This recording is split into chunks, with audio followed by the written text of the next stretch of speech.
జైల్లో తనని ఉగ్రవాదిలా ట్రీట్ చేశారన్నారు ఎంపీ మిథున్ రెడ్డి. జైలధికారులు కోర్టు ఆదేశాలను సైతం పట్టించుకోలేదని చెప్పారు. జైలు గదిలో సీసీ కెమెరా ఏర్పాటు చేసి విజయవాడలో చూశారంటున్న ఎంపీ మిథున్ రెడ్డితో మా ప్రతినిధి Karthik face to face.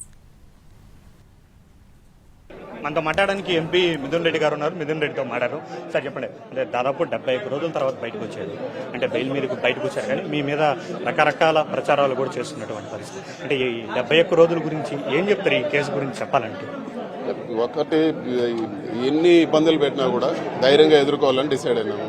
So ఇవన్నీ కూడా లెక్క చేసే పరిస్థితుల్లో లేము. ఈ అరెస్టులు కానీ కేసులు కానీ వీటన్నిటిని కూడా లెక్క చేసే పరిస్థితుల్లో లేవు. గట్టిగా పార్టీకి మేము ఫైట్ చేస్తాము. మా క్యాడర్ని మేము కాపాడుకుంటాము. రేపు జగన్మోహన్ రెడ్డి గారు ముఖ్యమంత్రి అయ్యేదే మా లక్ష్యము. ఖచ్చితంగా దానికోసం పనిచేస్తాం. అంటే ఇప్పుడే కాదు, 2014-19 టైంలో కూడా మీ మీద కేసులు పెట్టారని చెప్తూ వస్తుంది. అంటే ఎందుకు అలాగంటారు? అంటే ఒక చంద్రబాబు నాయుడు గారు ఒక కక్షపూరిత రాజకీయాలకు పాల్పడుతున్నారు. ఇప్పుడే కాదు, ఇది మునుపు కూడా పాల్పడ్డారు. ఇప్పుడే నన్ను జైల్లో పెట్టలేదు. ఇది వరకు తెలుగుదేశం అధికారంలో ఉన్నప్పుడు కూడా జైల్లో పెట్టారు. ఈవెన్ నేను అంతకుముందు అధికారంలో ఉన్నప్పుడు మేము కాలేజీలో చదివేటప్పుడు కూడా కేసులు పెట్టారు. సో ఇవన్నీ కూడా హరాస్మెంట్ అనేది తెలుగుదేశం ప్రభుత్వం వస్తానే మేము మానసికంగా సిద్ధమైనాం. జైలు పోవడం కానీ లేకపోతే ఈ కేసులు ఎదుర్కోవడానికి కానీ సిద్ధమైనాం. ప్రతిసారి ఇదే తంతు.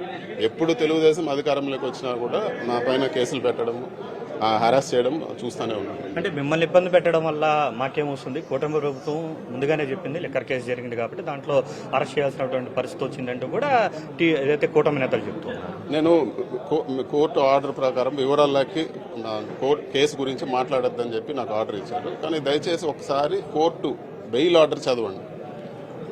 అందులో ఏమున్నాయో చదవండి. అసలు ఇదంతా కూడా ఒక అభూత కల్పన అనేది క్లియర్గా అర్థమవుతుంది.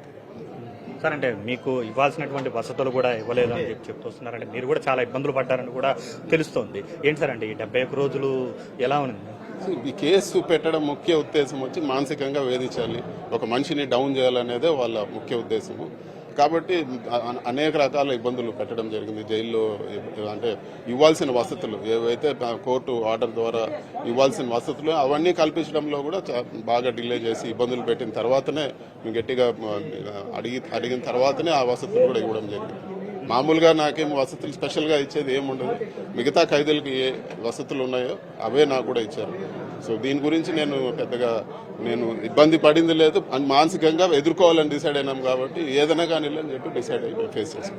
అంటే ఎక్కడితో ఆగదు, ఇంకా చాలా ఉన్నాయి, ఇసుక ఉంది అని రకరకాలుగా కూడా చెప్తూ వస్తున్నారు. సాక్షాత్తు అసెంబ్లీలోనే చెప్తున్నటువంటి పరిస్థితి. వాటన్నిటిని ఎదుర్కోవడానికి సిద్ధంగా ఉన్నారు మిథున్ రెడ్డి?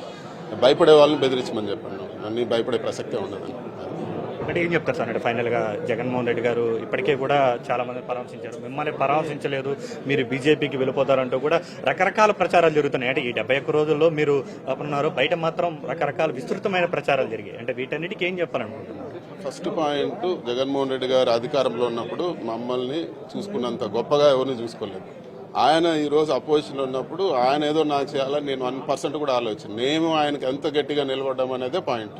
మేము ఖచ్చితంగా ఆయన కోసం ముఖ్యమంత్రి అయ్యేదానికి అన్ని విధాలా కష్టపడతాం. అంటే ఎలా బయటపడిపోతున్నారు సార్ ఈ కేసు నుంచి? అస్సలు దీని గురించి ఆలోచించుకోవాలి. తప్పుడు కేసులు ఇవన్నీ కూడా ఒక రోజులో వీగిపోతాయని చెప్తాం. ఇది ఎంపీ మిథున్ రెడ్డి గారు చెప్తున్నారు. ఇవన్నీ కూడా తప్పుడు కేసులు, కేవలం ఒక్క రోజులోనే ఇవన్నీ కూడా వీగిపోతాయి. ఎప్పటికీ కూడా జగన్మోహన్ రెడ్డి మా వెంటే ఉన్నాడు, ఇప్పుడు కూడా మా వెంటే ఉంటాడంటే కూడా ఎంపీ మిథున్ రెడ్డి చెప్తున్నటువంటి పరిస్థితి. Camera person Chandrasekhar, Karthikeya, Tirupati.